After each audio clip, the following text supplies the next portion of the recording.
भाग 1। नरेंद्र से विवेकानंद तक का सफ बचपन की जिज्ञासाएं। कोलकाता के एक संभ्रांत परिवार में 12 जनवरी 1863 को एक बालक ने जन्म लिया। नाम रखा गया नरेंद्र नाथ दत्त। बचपन से ही नरेंद्र असाधारण थे। जहां उनके मित्र खेलों में लिप्त रहते, वहीं नरेंद्र गहन प्रश्नों में उलझे रहते। ईश्वर कौन है? क्या ईश्वर को देखा जा सकता है? जन्म क्यों होता है? उनकी माता भुवनेश्वरी देवी धार्मिक थीं और पिता विश्वनाथ दत्त एक प्रसिद्ध वकील और तर्कवादी थे। यह अनोखा संगम, तर्क और श्रद्धा, नरेंद्र के व्यक्तित्व की नींव बना।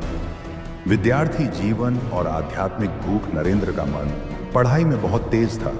उन्होंने दर्शन शास्त्र, पश्चिमी विज्ञान और संगीत में दक्षता प्राप्त की, लेकिन अंदर ही अंदर एक सवाल उन्हें चैन नहीं लेने देता था।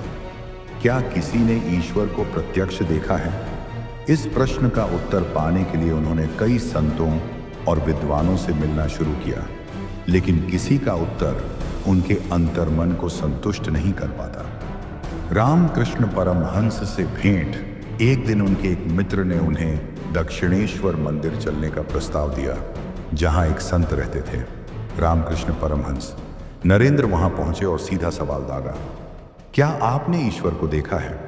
रामकृष्ण ने बिना झिझक कहा, हाँ, मैंने ईश्वर को उतनी ही स्पष्टता से देखा है जितनी स्पष्टता से मैं तुम्हें देख रहा हूं, और मैं चाहूं तो तुम्हें भी दिखा सकता हूं। यह उत्तर सुनकर नरेंद्र स्तब्ध रह गए। वर्षों से जिस उत्तर की तलाश थी, वह यहां मिल गया था। रामकृष्ण से दीक्षा और परिवर्तन धीरे धीरे नरेंद्र का जुड़ाव रामकृष्ण से गहरा होता गया। रामकृष्ण ने उन्हें आत्मज्ञान, भक्ति, ध्यान और सेवा की शिक्षा दी। रामकृष्ण ने भविष्यवाणी की, यह लड़का विश्व को जागृत करने आया है। 1886 में रामकृष्ण परमहंस का देहांत हुआ। उनके जाते ही नरेंद्र ने संन्यास ले लिया और विवेकानंद नाम धारण किया। गृह त्याग और देश भ्रमण। स्वामी विवेकानंद ने दुनिया को देखने और सच्चे भारत को जानने का संकल्प लिया। उन्होंने भारत के कोने कोने की यात्रा शुरू की, कभी पैदल, कभी ट्रेन से, कभी भूखे रहकर। उन्होंने गांवों में फैली गरीबी, अज्ञानता और जातिवाद को देखा। उनके मन में एक ही विचार गूंजने लगा, जब तक करोड़ों लोग भूखे हैं, मैं ईश्वर की पूजा नहीं कर सकता। भाग 2। शिकागो भाषण और विश्वजयी। भारत शिकागो की तैयारी। 1893 में शिकागो, अमेरिका में विश्व धर्म महासभा आयोजित होने जा रही थी। स्वामी जी के शिष्यों ने उन्हें इसमें भाग लेने की सलाह दी। स्वयं विवेकानंद को भी यह अवसर भारत की वास्तविकता और वेदांत का संदेश विश्व को देने का माध्यम लगा। परंतु अमेरिका पहुंचना आसान नहीं था, न आर्थिक रूप से और न ही सांस्कृतिक रूप से। कई राजा महाराजाओं ने उनके टिकट और खर्चों की व्यवस्था की।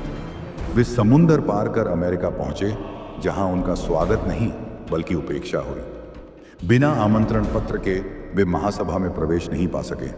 कई दिनों तक उन्हें कठिनाइयों का सामना करना पड़ा। 1813 ऐतिहासिक भाषण। 11 सितंबर 1873 शिकागो धर्म संसद का मंच। जब स्वामी विवेकानंद बोले, sisters and brothers of America, यह वाक्य पूरा होते ही पूरा सभागार तालियों से गूंज उठा। उन्होंने पश्चिम को भारत की आत्मा से परिचित कराया। हम वो लोग हैं जिन्होंने सब धर्मों को सत्य स्वीकारा। धर्म का मूल मानवता है। सच्चा धर्म दूसरों की सेवा है। उनके भाषणों ने पश्चिमी दुनिया को झकझोर दिया। अखबारों की सुर्खियों में उनका नाम था, the cyclonic monk from India. America और यूरोप में यात्रा। शिकागो के बाद उन्होंने अमेरिका के कई शहरों में व्याख्यान दिए। वेदांत, योग, ध्यान और भारतीय संस्कृति को उन्होंने सरलता से समझाया। वे अमेरिका में बहुत लोकप्रिय हो गए। कई पश्चिमी विचारकों और लेखकों ने उन्हें गुरु स्वीकार किया। उन्होंने वेदांत सोसाइटीज की स्थापना की। भारत वापसी और जनता का स्वागत। 1899 में जब वे भारत लौटे, तो कोलकाता से लेकर मद्रास तक लाखों लोग उनका स्वागत करने उमड़े। उन्होंने साफ कहा, मुझे अमेरिका भेजने का उद्देश्य भारत को जगाना था। मैं वहां भारत की आत्मा ले गया और भारत की आत्मा को वहां सम्मान मिला। उठो, जागो और तब तक मत रुको। स्वामी जी ने युवाओं को संबोधित करते हुए कहा, उठो, जागो और तब तक मत रुको जब तक लक्ष्य की प्राप्ति न हो जाए। शक्ति, आत्मबल और कर्म, यही सच्चा योग है। वे रामकृष्ण मिशन की स्थापना करते हैं, जिसका उद्देश्य होता है शिक्षा, स्वास्थ्य, सेवा और समाज उत्थान। भाग 3, युवाओं के प्रेरणा, स्रोत और अंतिम संदेश, शिक्षा का दृष्टिकोण। स्वामी विवेकानंद का मानना था, शिक्षा वह है जो चरित्र निर्माण करे, मन की शक्ति बढ़ाए और जीवन में आत्मविश्वास लाए। उन्होंने भारत की शिक्षा प्रणाली को व्यावहारिक, आध्यात्मिक और आधुनिक विज्ञान से जोड़ने की वकालत की। उन्होंने कहा, गुरु वही जो शिष्य में आत्मा की अग्नि जगा दे। महिलाओं और समाज सुधार पर विचार। विवेकानंद ने महिलाओं की दशा पर दुख प्रकट किया। वे बोले, एक देश तब तक नहीं उठ सकता जब तक उसकी महिलाएं जागृत न हों। उनकी नज़र में नारी शक्ति, श्रद्धा और ममता की मूर्ति थी। उन्होंने विधवा पुनर्विवाह, बालिका शिक्षा और समान अधिकारों की वकालत की। धर्म और विज्ञान का संगम। स्वामी जी ने बार बार कहा, वेदांत और आधुनिक विज्ञान विरोधी नहीं, पूरक है। उन्होंने विज्ञान को आत्मा के सत्य से जोड़ने का प्रयास किया। उनकी प्रेरणा से ही निकोला टेस्ला ने यूनिवर्सल एनर्जी और प्राण पर शोध शुरू किया था।